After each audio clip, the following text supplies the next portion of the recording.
আমার স্বামী কিশোর, তার জন্য তুমি আমার স্বামীর সঙ্গে আমার বাড়িতে এসেছো ঠাকুর। সত্যি তুমি মহান, সত্যি তুমি ভক্তের অধীন।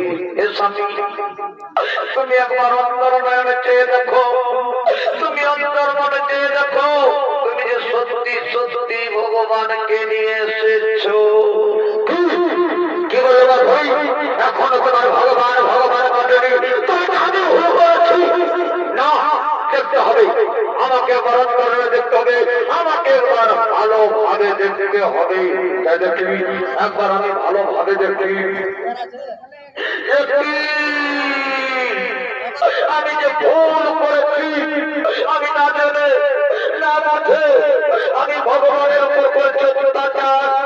হে ঠাকুর, হে দয়াময়, হে ঠাকুর, তুমি সত্যি মহান।